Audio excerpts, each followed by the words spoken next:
जय श्री राधे कृष्णा। आज मैं आप सभी को आषाढ़ मास के 15वें अध्याय की कथा सुनाऊंगी। सुत जी कहते हैं, महर्षियों, उसी क्षेत्र में एक महापुण्यदायक कुंड है जिसके तट पर कलशेश्वर देव का निवास है। उनका दर्शन करने से मनुष्य सब पापों से मुक्त हो जाता है। प्राचीन काल में कलश नाम से प्रसिद्ध एक यदुवंशी राजा थे। वे विधि पूर्वक यज्ञ करने वाले और सब लोगों के हित में तत्पर थे। एक समय महर्षि दुर्वासा के श्राप से उन्हें व्याघ्र होना पड़ा था। व्याघ्र रूप में वन में रहते हुए वे बहुत से ब्राह्मणों को मारकर खा जाते थे। इस प्रकार उनका बहुत समय व्यतीत हो गया। कुछ काल के पश्चात उस देश में गौओं का एक मनोरम झुंड आ निकला, जिसके साथ बहुत से गोप गोपी थे। उस झुंड में एक नंदिनी नामक धेनु थी, जिसके थन बहुत मोटे थे और जो घड़ों दूध देती थी। वह धेनु घास के लोभ से आगे बढ़ती हुई एक कुंज के भीतर गई तो वहां उसने भगवान शंकर का लिंगमय स्वरूप देखा, जो 12 सूर्यों के समान तेजस्वी प्रतीत होता था। गौ ने बड़ी श्रद्धा के साथ वहां खड़ी होकर उस शिवलिंग को स्नान कराने के लिए उस पर बहुत दूध की धारा बहाई। उसका यह नियम प्रतिदिन चालू रहा, किंतु इस बात को कोई नहीं जानता था। एक दिन उस स्थान पर तीखी डाढ़ वाला वह व्याघ्र आया और देव योग से नंदिनी गाय पर उसकी दृष्टि पड़ गई। तब गौ के समुदाय में बंधे हुए अपने छोटे बछड़े की याद करके वह गाय करुण स्वर में विलाप करने लगी। फिर उसने मन ही मन कहा, जिस सत्य एवं शिव भक्ति से प्रेरित होकर मैं भगवान शिव को स्नान कराने के लिए यहाँ आई थी, उसी के प्रभाव से मुझे अपने बछड़े से मिलने का अवसर प्राप्त हो। इस प्रकार नंदिनी जब करुण विलाप कर रही थी, उस समय व्याघ्र ने हंसकर कहा, अरे अब तो तू पूर्णतः मेरे वश में है, क्यों व्यर्थ प्रलाप करती है। धेनु बोली, मैं अपने लिए विलाप नहीं करती। भगवान शिव की पूजा के लिए आने पर यदि मेरी मृत्यु हो भी गई तो यह मेरे लिए शुभदायक ही होगी, किंतु मेरा बछड़ा जो गोकुल गौओं के झुंड में बंधा हुआ है, मेरे लौटने की राह देखता होगा। वह अभी दूध पीकर ही जीता है। सोचती हूँ वह मेरे बिना कैसे जीवित रहेगा। महाव्याघ्र बेटे के लिए मेरे हृदय में स्नेह उमड़ आया है, अतः आज तुम मुझे छोड़ दो। मैं उसे अपनी सखियों को सौंप कर फिर तुम्हारे पास लौट आऊंगी। व्याघ्र बोला, तुम मृत्यु के मुख में आ गई हो, अब यदि किसी प्रकार निकल जाओगी तो फिर उसी मृत्यु के समीप कैसे लौट आओगी। नंदिनी ने कहा, व्याघ्र, मैं शपथ खाकर कहती हूँ कि तुम्हारे पास लौट आऊंगी। ब्राह्मण की हत्या करने और माता पिता को छलने से जो पाप होता है, उसी पाप में मैं लिप्त हूँ। यदि पुनः लौट कर न आऊँ, रजस्वला स्त्री से संपर्क करने वाले तथा नंगे सोने वाले पुरुषों को जो पाप लगता है, मैं उसी पाप से लिप्त हूँ। यदि मैं लौट कर न आऊँ, गौ कन्या और ब्राह्मणों को कलंकित करने वाले लोगों को जो पाप लगता है, उस पाप से मैं भी लिप्त हूँ। यदि पुनः लौट कर न आऊँ। इन शपथों को सुनकर व्याघ्र ने कहा, यदि ऐसी बात है तो घर जाओ और अपने पुत्र को जी भर कर देख लो, फिर उसे सखियों को सौंप कर लौट आना। तदंतर नंदिनी जहाँ उसका बछड़ा था उस स्थान पर गई। माता को रंभाती हुई देखकर बछड़ा बोला, माँ, आज तुम्हारा मन उद्विग्न क्यों हो रहा है। नंदिनी बोली, बेटा, पहले दूध पी लो, जिससे तृप्त होने पर मैं तुमसे सब बात बताऊं। उसकी बात सुनकर बछड़े ने यथोचित दूध पी लिया। तत्पश्चात बछड़े ने इस प्रकार कहा, माँ, आज जंगल में जो कुछ घटना हुई है वह सब बताओ, जिसे सुनकर मेरा चित्त शांत हो। नंदिनी बोली, वत्स, आज मैं घोर वन में अपनी इच्छा के अनुसार घूमती चली गई थी। वहाँ एक व्याघ्र ने मुझे घेर लिया। वह मुझे खा लेना चाहता था, किंतु मैंने शपथ के द्वारा उसे यह विश्वास दिलाया कि मैं गौओं के झुंड में अपने बच्चे को देखकर फिर लौट आऊंगी। अनेक शपथ करने पर उसने मुझे छोड़ा है, अतः अब मैं फिर वहीं जाऊंगी। बछड़े ने कहा, माँ, आज तुम जहाँ जाओगी वहीं मैं भी चलूँगा। यदि तुम्हारे साथ व्याघ्र मुझे भी मार डालेगा तो मातृभक्त पुरुषों की जो गति होती है वही निश्चय पूर्वक मुझे भी मिलेगी। बालकों के लिए माता के समान दूसरा कोई बंधु नहीं है, माता के समान कोई रक्षक नहीं है और माता के सदृश दूसरी कोई गति नहीं है। माता के समान कोई पूज्य गुरु नहीं, माता के समान स्नेही सखा नहीं और माता के समान इहलोक या परलोक में कोई देवता नहीं है। ऐसा मानकर श्रेष्ठ पुरुषों को सदा अपनी माता के प्रति भक्ति रखनी चाहिए। जो पुत्र मातृभक्ति को ही प्रजापति निर्मित परम भक्ति मानकर सदा उसका आचरण करते हैं, वे परम गति को प्राप्त होते हैं। अतः तुम इस गोकुल में रहो, मैं ही व्याघ्र के समीप जाऊंगा और मैं अपने प्राण देकर तुम्हारे प्राणों की रक्षा करूंगा। नंदिनी ने कहा, बेटा, आज के दिन मेरी ही मृत्यु नियत है, तुम्हारी नहीं। फिर तुम अपने प्राणों से मेरे प्राणों की रक्षा कैसे कर सकते हो? वत्स, तुम्हें तो अपनी माँ के उपदेश का ही पालन करना चाहिए। वन में भ्रमण करते समय कभी तुम प्रमाद न कर बैठना। अधिक लोभ होने से इहलोक और परलोक में भी देहधारी का नाश हो जाता है। लोभ से मोहित पुरुष समुद्र में, घोर जंगल में और भयानक रणभूमि में भी प्रवेश कर जाता है। लोभ, प्रमाद और सब पर विश्वास, इन्हीं 3 दोषों से प्रत्येक प्राणी बंधता और मारा जाता है। इसलिए लोभ न करें, प्रमाद में न पड़ें तथा हर एक पर विश्वास न करें। पुत्र, तुम्हें सदा प्रयत्न करके गहन वन में भ्रमण करते समय संपूर्ण हिंसक जीवों से अपने शरीर की रक्षा करना चाहिए। दुर्गम स्थान में यदि तृण और घास आदि हो तो किसी प्रकार भी उसे चरने नहीं चाहिए। अपना युद्ध छोड़कर कभी अकेले नहीं जाना चाहिए।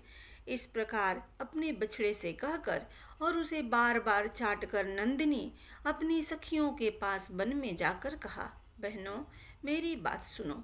आज मैं अपने झुंड से थोड़ी दूर घूमती हुई एक घने एवं निर्जन वन में चली गई।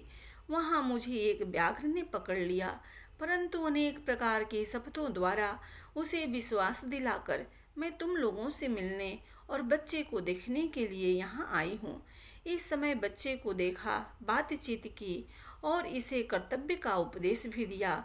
अब इसे तुम्हारे अधीन सौंपती हूँ, इसको अपना ही बच्चा समझना। जानकर या अनजान में मैंने तुम लोगों का जो कुछ भी अपराध किया हो वह सब कृपा पूर्वक क्षमा करना। मेरा यह दूध पीता बच्चा आज से अनाथ हो रहा है। इस दिन दुखी, दुर्बल और मातृ शोक से संतप्त बालक का तुम सब लोग मिलकर पालन करना। यदि यह विषम स्थान में घूमता हो, दूसरे किसी झुंड में जाता हो या न करने योग्य कार्यों में संलग्न होता हो तो तुम सदा इसे रोकती रहना। अब मैं जहाँ वह व्याघ्र मेरी प्रतीक्षा में खड़ा है वहाँ जाऊंगी। दूसरी गौएं बोली, नंदिनी, तुम किसी प्रकार भी वहाँ न जाओ। हंसी में या स्त्रियों के बीच में, विवाह काल में, प्राण संकट के समय तथा सर्वस्व का अपहरण होते समय, इन 5 समयों में कही हुई असत्य बातें पाप नहीं मानी गई है, इसलिए तुम्हें वहाँ नहीं जाना चाहिए। नंदिनी ने कहा, सखियों, दूसरे के प्राण बचाने के लिए वैसा असत्य ठीक हो सकता है, परंतु अपने प्राणों की रक्षा के लिए साधु पुरुष असत्य भाषण की प्रशंसा नहीं करते। यह संपूर्ण लोक सत्य पर प्रतिष्ठित है। धर्म भी सत्य के ही आधार पर स्थित है। समुद्र सत्य वचन से ही कभी अपनी सीमा का उल्लंघन नहीं करता।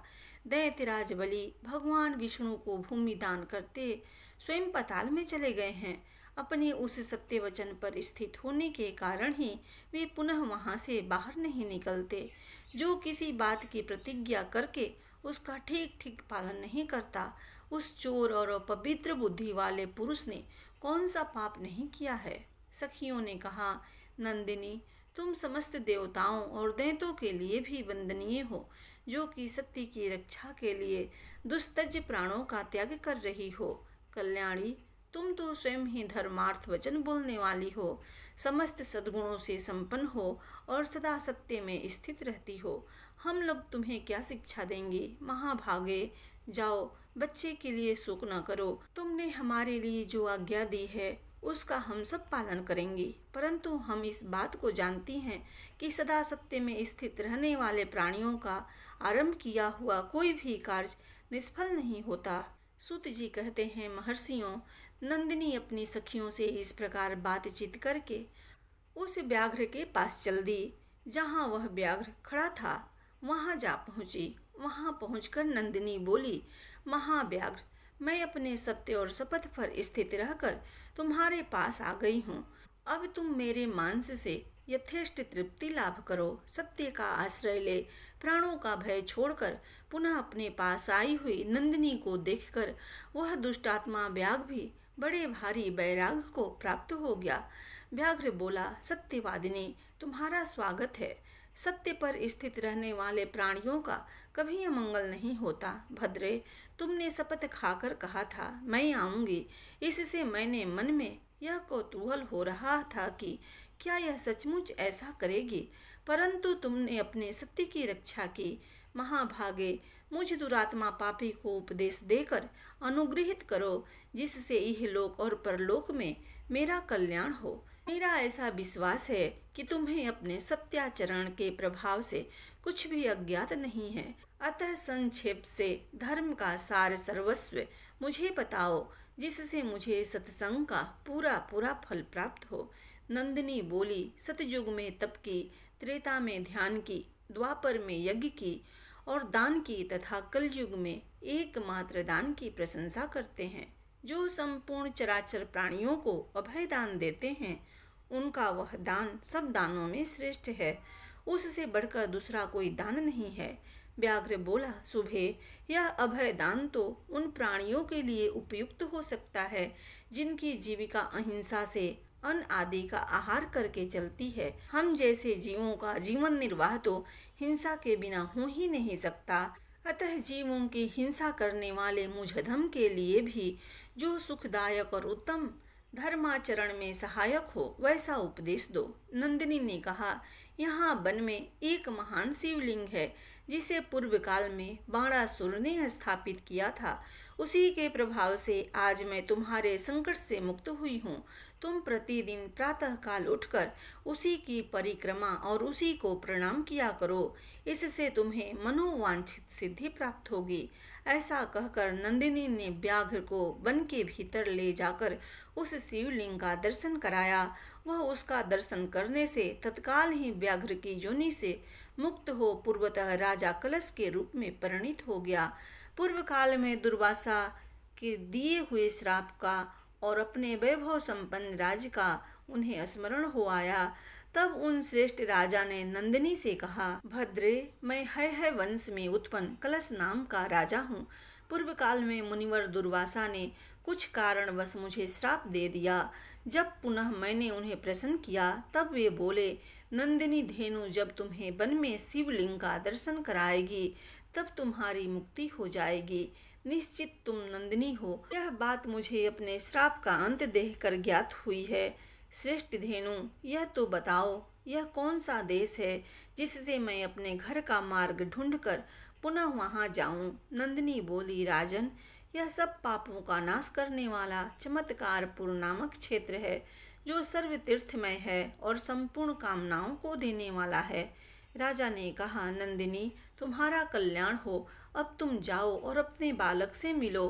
गौओं के झुंड में जाकर अपनी सखियों तथा सुहृदों का दर्शन करो। मैंने पूर्व काल में ब्राह्मणों के मुख से इस क्षेत्र की महिमा सुनी थी और इसे सदा देखने की अभिलाषा भी की, परंतु राजकार तथा भोग में आसक्त होने के कारण मैं इसका दर्शन नहीं कर सका। आज जब यह तीर्थ स्वयं ही मुझे प्राप्त हो गया है तो अब मैं इसे छोड़कर नहीं जा सकता।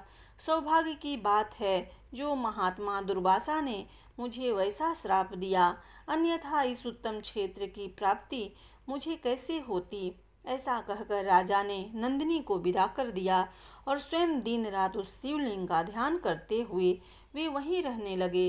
उन्होंने भगवान शिव के लिए कैलाश शिखर के समान गगनचुंबी मंदिर बनवाया और उन्हीं के आगे बैठकर बड़ी भारी तपस्या की। तदंतर शंकर जी के प्रभाव से थोड़े ही दिनों में परम दुर्लभ सिद्धि प्राप्त कर ली, जो याज्ञिक जनों के लिए भी दुर्लभ है। जो मनुष्य मार्गशीर्ष मास में वहाँ भक्ति पूर्वक गीत और नृत्य आदि का आयोजन करता है वह परम गति को प्राप्त होता है। द्विजवरों, इस प्रकार मैंने तुम्हें कलशेश्वर जी के महात्म्य का वर्णन सुनाया, जो सब पातकों का नाश करने वाला है। प्रेम से बोलिए भगवान विष्णु की जय।